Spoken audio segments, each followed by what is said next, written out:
की बैठक हुई अखिल भारतीय कायस्थ महासभा की, किन एजेंडों को लेकर चर्चा की गई, क्या प्लानिंग होगा आपका?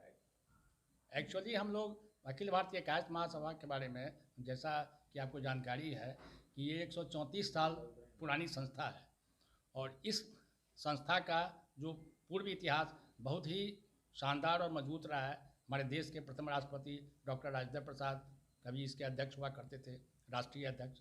और आज के दिन में हम लोग इस प्रकार से कायस्थ समाज को हाशिए पर जिस हिसाब से रखा जा रहा है, और इसमें लोगों की ये दलील दी जा रही है लोगों के द्वारा कि इनका संख्यागत ढांचा जो है बहुत छोटा है।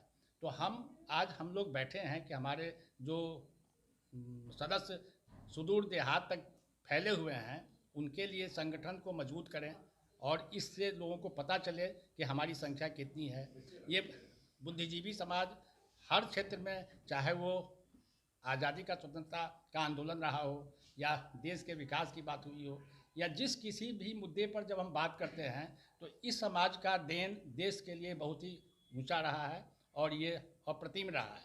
तो उस विषय में हम लोग बात यही कर रहे हैं। हम लोग ने निर्णय लिया है कि संगठन को मजबूत करेंगे और एक हम लोग इसके बारे में भी सोच रहे हैं कि विजन 2050 हम अखिल भारतीय कायस्थ महासभा का अगले 30 सालों का एक विजन डॉक्यूमेंट तैयार करेंगे, जिस पर हम प्रत्येक सेक्टर में, वो शिक्षा का क्षेत्र हो, रोजगार का क्षेत्र हो, नारी सशक्तिकरण का हो, युवा संभाग हो, कला संस्कृति हो, तो हर क्षेत्र में हम लोग का एक कार्यक्रम होगा जिसका हम लोग वर्क प्लान बनाएंगे, उसका माइलस्टोन डिसाइड करेंगे और उसका कैसे कार्यक्रम को कार्यान्वित किया जाएगा उसके करते हुए उसका अनुश्रवण भी करेंगे।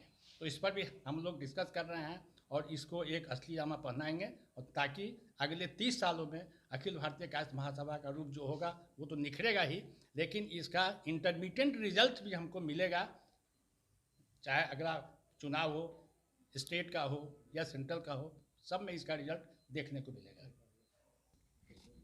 सर, इससे पहले भी कई राजनीतिक गठन बैठी हुई है, कई ऐसे राजनीतिक दल अभी भी काम कर रहा है, मगर कुछ समय बाद कुछ फूट हो जाने की वजह से वो लोग कुछ आगे तक नहीं चल पा रहे हैं। क्या गारंटी है कि सर आप लोग आगे चलिएगा? क्योंकि वादे तो बहुत ज़्यादा होते हैं। नीतीश कुमार ने भी बहुत सारे ऐसे वादे किए थे, वो चल नहीं पा रहे हैं, धरातल पर नहीं दिख रहा है। आप इसको कैसे लेकर चलिएगा? क्योंकि चुनौतियाँ आने वाले डेट में, अपकमिंग डेट में बहुत सारी चुनौतियाँ आप सामना करना पड़ेगा, फिर उस चीज़ को आप कैसे देख रहे हैं? आप एक बात को आप ध्यान से देखिए तो आपको पता चलेगा कि जितने भी लोग सोच विचार करते हैं, योजना बनाते हैं, प्लान करते हैं, ये हमारे इंजीनियरिंग में एक टर्म है मैकेनिकल एफिशिएंसी। 100% कभी नहीं होता है।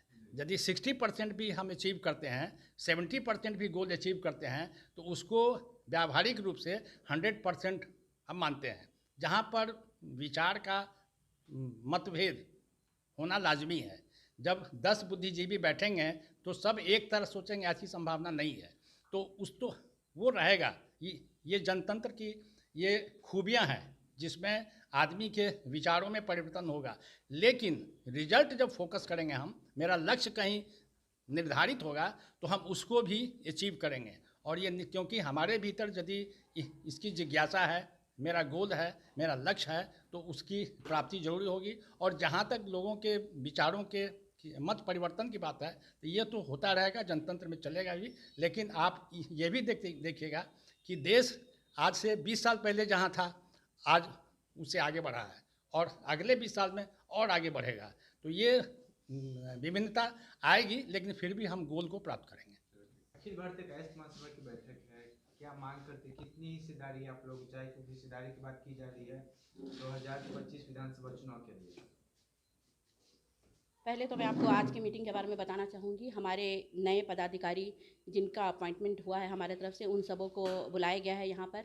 हम एक होकर विचार कर रहे हैं कि 2025 में हमारी क्या रणनीति होगी। जैसा कि अब सभी जान रहे हैं कि किस तरह से कायस्थों को हाशिए पर रखा गया है, जिस तरह से हमारी भागीदारी है, जितनी हमारी जनसंख्या है उसके अनुसार हमें उसका हिस्सा नहीं मिला है। इसलिए हम सब एकजुट होकर सरकार को ये मानने के लिए बाध्य करेंगे, और बाध्य करना, हम किसी हिंसा का सहारा नहीं लेंगे। हम ऐसा काम करेंगे, हमारी ऐसी रणनीति होगी, हमारी ऐसी योजना है कि सभी जितनी भी अलग विभिन्न दलों के जो उच्च पद पे हैं वो हमारी सुनेंगे ही, और इसीलिए हमारी ये मीटिंग बुलाई गई है। इसीलिए हम ये इस तरह के कार्यक्रम, और हमारी योजना है कि किस तरह से क्या किया जाए कि वो हमारे ओर आकर्षित हों। जैसा कि हम सब चित्रगुप्त के वंशज हैं, चित्रगुप्त हमारे आराध्य देव हैं, तो वो विश्व के प्रथम न्यायाधीश है। तो हम सभी का के हृदय में न्याय बसता है। ये तो आप सभी जानते हैं कि हम लोग सबसे एजुकेटेड, हमारे यहाँ एजुकेशन में कोई कमी नहीं है, हम हर तरह से आगे हैं। तो हम डिज़र्व करते हैं बेस्ट, क्योंकि हम ही समाज का कल्याण करते हैं, कल्याण करना चाहते हैं और न्याय करना चाहते हैं, इसलिए हम डिज़र्व करते हैं। इसलिए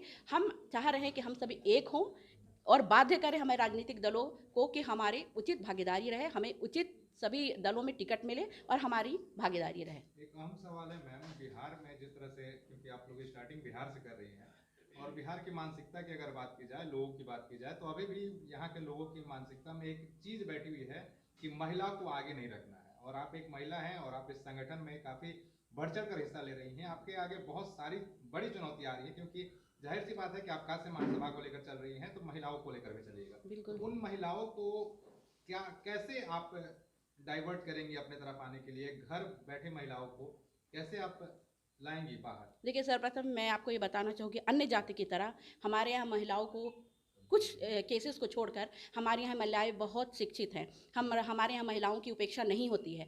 लेकिन हम जो भी घर बैठी महिलाएं हैं, हमारे पास योजनाएं हैं विमेन एम्पावरमेंट के लिए। उनको कैसे, सबसे हम ये हमारा बल है कि हम कैसे उनको आर्थिक रूप से स्वतंत्र करें, किस तरह से आर्थिक रूप से उनको ये करें कि वो आए और अपना जो उनकी भागीदारी हो वो हो। सांस्कृतिक कार्यक्रम की भी योजना है कि हम सांस्कृतिक कार्यक्रम करेंगे जिसमें भी महिलाएँ जोर शोर से मतलब अपनी भागीदारी लेंगी।